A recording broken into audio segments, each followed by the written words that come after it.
ငလင်လုံးမှာပြောမရဘူးဒီညနော်ကြည့်လှုပ်ရင်ခဏတော့ပဲအဲ့ဒါအပြင်ပြေးထွက်အောင်မှာဟောငါလုံးမငလင်ကလှုပ်ပြန်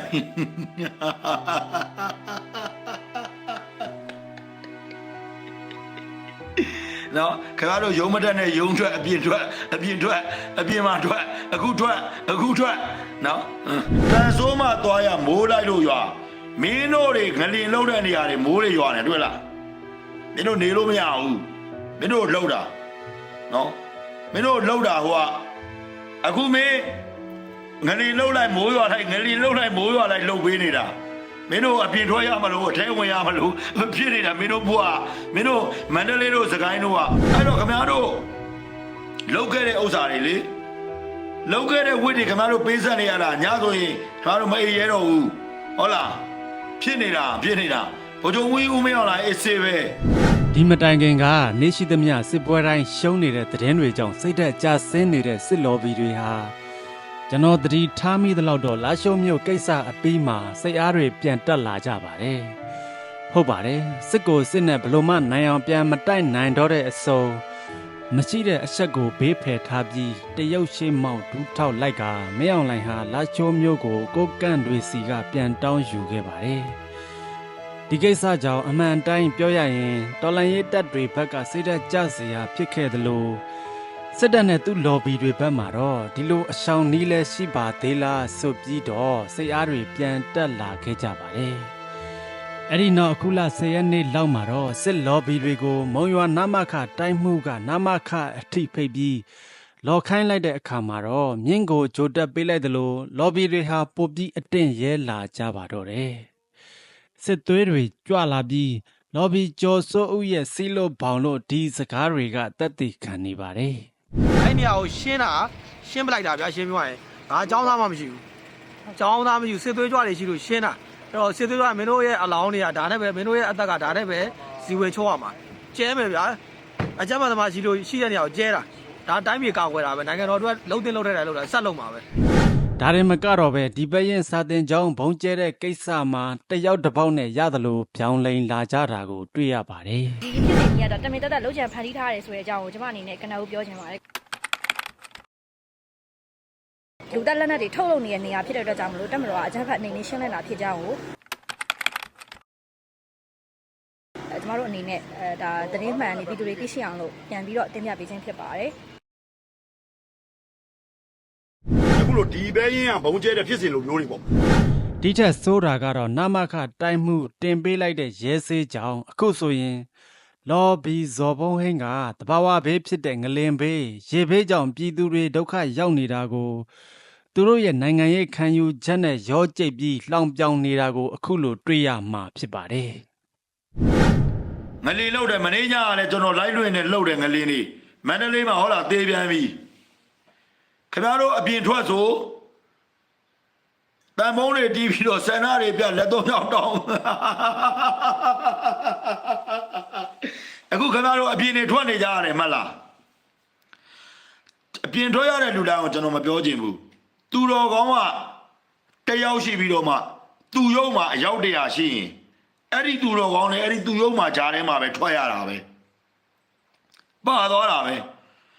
ကျွန်တော်တို့ကတော့စစ်တပ်အားပေးပါတယ်တိုင်းပြည်အေဂျင့်တို့နေပါတယ်နိုင်ငံကိုအေဂျင့်စေချင်ပါတယ်ဆိုပြီးတော့နေတဲ့လူကလည်းအဲ့လူရုံမှာအယောက်100လောက်ရှိရတော့တယ်မှာသူက4-5ယောက်လောက်ရှိရင်အဲ့လူတွေလည်းထွက်ရတာပဲနော်အဲ့တော့ခင်ဗျားတို့ယုံမတက်နဲ့ယုံထွက်တို့လက်သုံးချောင်းတော်ပြီးအပြင်ထွက်တို့နော်ပြည်သူအာဏာပြည်သူပြန်ပေးလို့ထွက်ခဲ့တာအခုတော့ညာလားနေလားမသိဘူးလှုပ်ရင်ထွက်နေရတာပဲလေအကုန်လုံးကမဟုတ်တာအရှိတရားပြောတာဒါအရှိတရားနော်အရှိတရားကျွန်တော်ပြင်ဦးလွင်မှာတော့ဘာထွက်ရအောင်အစ်စေမလှုပ်တယ်ဆိုတော့ကျွန်တော်သမီးကထပြေးတယ်အဖေတော်မခေါ်ဘူးသူကတန်းပြေးတာအတိတယ်သူကအဲ့တော့ခင်ဗျားတို့လောက်ခဲ့တဲ့ဥစ္စာတွေလေလောက်ခဲ့တဲ့ဝိတ်တွေခင်ဗျားတို့ပေးဆက်နေရတာညဆိုရင်ခင်ဗျားတို့မအေးရဲတော့ဘူးဟုတ်လားဖြစ်နေတာဗိုလ်ချုပ်ဝင်းဦးမင်းအောင်လာအေးစေးပဲဦးတန်းရွှေလည်းအေးစေးပဲဦးသိန်းစိန်လည်းဦးစေးပဲ ဦးမင်းဦးခင်ညွန်လေအေးဆေးပဲဦးမောင်အေးလေအေးဆေးပဲအားလုံးအေးဆေးခင်ဗျားတို့စဉ်းစားတော့စစ်တပ်နဲ့ပတ်သက်တဲ့အတိုင်းဝိုင်းတော်တော်များများဘာမှမဖြစ်ဘူးနော်အခုမင်းတို့ငလင်လောက်တာပဲကြည့်လိုက်မာရဝိဇ္ဇာဗုဒ္ဓရုပ်ဘွားတော်ကြီးဘာမှမဖြစ်ဘူးနော်အဘာကကြုံကြီးဦးမင်းအောင်လိုက်တည်ထားတဲ့မာရဝိဇ္ဇာဗုဒ္ဓရုပ်ဘွားတော်ကြီးပြိုသွားလားငလျဲမှာပါလားရွှေတကုံပါလား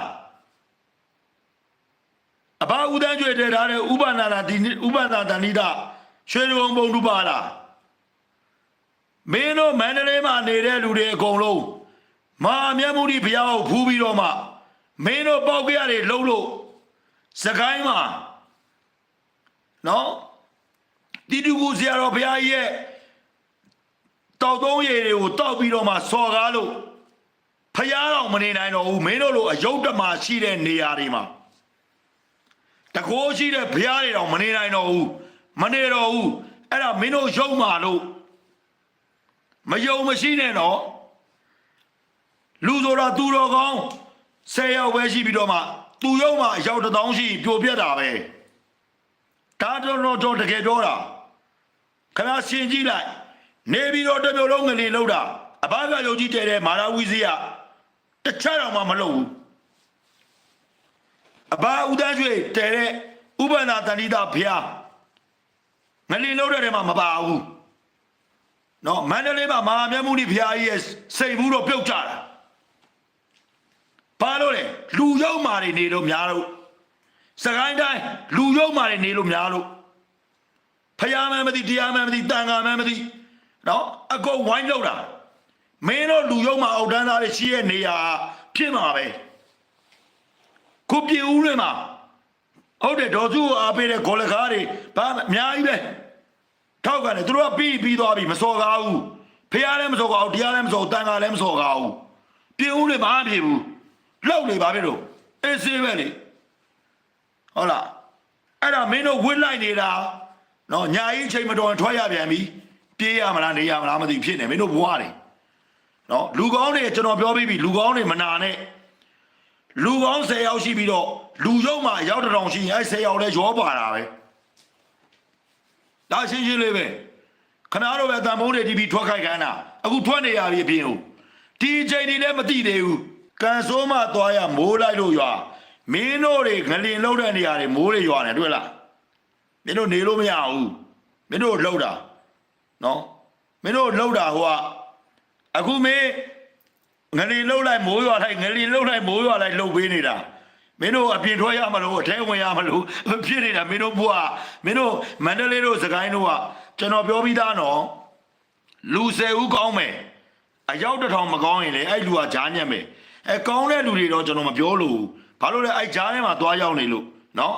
အဲ့ကံကြမ္မာတရားခင်ဗျားတို့ဗုဒ္ဓဘာသာတရားကိုနားလေခင်ဗျားတို့သိတယ်နော်ဥထွက်ရမလို့ဝင်ရမလို့အခုညအိပ်ရတော့မလို့လို့ဟာမိုးတွေရွာရင်အခုနန်းဟိုစကိုင်းပီလာတို့ဘာလို့နာ26မှာဟိုကပါလေအနီရောင်ကြီးနဲ့အဲ့ဒီနေရာကြီးမှာပြိုထားတာမှန်ခွင့်ပြီးသွားတာပုတ်စော်တွေခုထိနန်တော့ပုတ်စော်တွေနန်တော့အခုမိုးရွာလိုက်ပြန်ပြီးနန်ပြန်ပြီးပုတ်စော်ကမင်းတို့ရဲ့ဘဝတွေတနာဖို့ကောင်းတယ်သိလားနော်ဒါတနာဖို့ရန်ကောင်းတာအဲ့တော့ကျတော့ပုတ်စော်တွေနန်ထောင်ပြီးတော့မှနေရတာနော်ထွက်မင်းတို့အပြင်ထွက်ရင်လည်းအပုံနိုင်ရမယ်အိမ်ထဲမှာအိမ်နဲ့အပုံနိုင်ရမယ်အဲ့ဒါမင်းတို့ဘဝတွေဒီအချိန်ကြီးမှမသိတော့သေလိုက်ကိုတော့တတ်ပြီးတော့သေလိုက်တော့နော်ဒီအချိန်ကြီးမှလူပြည့်ရကြမနဲ့ပဲနဲ့လူဘဝကိုမသိရဘူးဆိုရင်ကိုတတ်ပြီးတာသေလိုက်တော့နော်ဇော်ဘုန်းကြီးဆိုတဲ့ကောင်အမှန်လေးပဲပြောနေရလို့ပြောလိုက်နော်လာချိုးမှာအခုကြည့်လိုက်ဘယ်သူမှမစော်ကားဘူးတိုက်ပွဲတာပေါ်ဆောင်သွားတာနော်မင်းတို့အခုမင်းတို့မြန်မာပြည်အလဲပိုင်းမှာရှိတဲ့စကိုင်းတို့မန္တလေးတို့နေပြည်တော်တို့ဘာစစ်သားတွေလာပြီးတော့ကယ်တဲ့ဓမင်းစစ်သားတွေလာပြီးတော့ကယ်တာနဲ့မလိုက်နိုင်ဘူးစစ်သားတွေကျွေးတဲ့ဓမင်းမစားနိုင်ဘူးမစားနိုင်ပေါ့ဘာဖြစ်လို့ငါတို့စစ်သားတွေငါတို့ဘာငါစားမှာပေါ့မဟုတ်လားဟုတ်လားတ သေလေမင်းတို့လာမန်းတဲ့ကောင်တွေပါသေအောင်ပါသေမှာမင်းတို့ကောင်တွေတိုက်မင်းတို့မြင်းကြံအောင်တိုက်ဘာဖြစ်လို့လဲအနီယာဘေးထောက်ခံတဲ့လူတွေအားလုံးအဲ့မှာဝစီချုပ်ငိမ့်မှာတိုက်ဟုတ်လားရွာတွေပြတ်မှာလေအိမ်တွေမီးလောင်ပါလေကြာကြပါလေအဲ့တော့မင်းတို့လူဘွားမှာမင်းတို့လူဖြစ်ရခြင်းနဲ့အတူတူဆိုရင်မင်းတို့လူဖြစ်ရှုံးသွားပြီလူဖြစ်ရှုံးသွားပြီဟာမင်းတို့ကိုကိုစဉ်းစားမိလားငါတို့ PDF အားပေးတဲ့ PDF ထောက်ခံတဲ့နေရာတွေမီးလောင်သွားတယ်ပြာကျသွားတယ်လူချင်းမှာတို့ငါတို့ဘွားလူမပြီးသားတော့ဘူးနော်အိမ်တွေကိုပိုင်တိုက်တွေကိုပိုင်ကားတွေဖြစ်ဖို့ခင်ဗျားတို့ပြန်ကြိုးစားရတော့မယ်အဲ့တော့ခင်ဗျားတို့ဘာဖြစ်လဲခင်ဗျားတို့အရင်ဘွားမြန်မာနိုင်ငံမှာလူဖြစ်ပြီးတော့မှဘာသာတရားတွေကိုစော်ကားတဲ့လူတွေနောင်ဘွားလည်းလူဖြစ်ပြီးခွေးဖြစ်အဲ့မှာခင်ဗျားတို့နောင်ဘွားခွေးဖြစ်အောင်ကံကောင်းတယ်ခွေးတောင်ဖြစ်မှာမဟုတ်ဘူးနော်အဲ့တော့ခင်ဗျားတို့ကိုလောကပါဠနတ်တရားတွေရိုက်ခတ်မယ်နော်တော်ထဲမှာဘာဖြစ်မလဲသိလားခင်ဗျားတို့မှာစားမယ်အိတ်မယ်မေထုံမီဝဲမယ်သိလားခင်ဗျားတို့ကလူဖြစ်နေလို့လားလူလို့တာတတ်မှတ်လို့ရတာခင်ဗျားတို့မှာလူချင်းဝင်လူစည်းကံလူရဲ့တိတ်္ခါတရားလူရဲ့ကိုကျင်တရားဆိုတာမရှိဘူးခင်ဗျားတို့စားမယ်အိတ်မယ်မေထုံမီဝဲမယ်ပြီးရင်ကိုယ့်ရဲ့ဘာသာတရားတွေတန်ဃာတော်တွေနော်ဆရာသမားတွေစော်ကားမယ်နော်အဲ့ဒါဘယ်နေရာမှာအများဆုံးဖြစ်နေလဲဆိုခင်ဗျားတို့အခုငလင်လုံးမှာပြောမယ်အောင်ဒီညနော်ကြည့်လှုပ်ရင်ခဏတော့ပဲအဲ့ဒါအပြင်ပြေးထွက်အောင်မှာဟောငါလုံးမငလင်ရလှုပ်ပြန်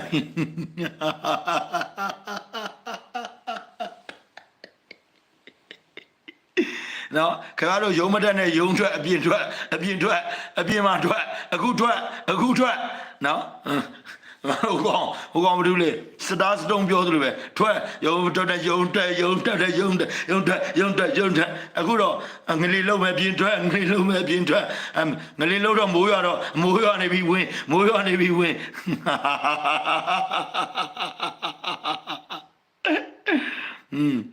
နော်အဲ့တော့ကျွန်တော်လစ်တော့နော်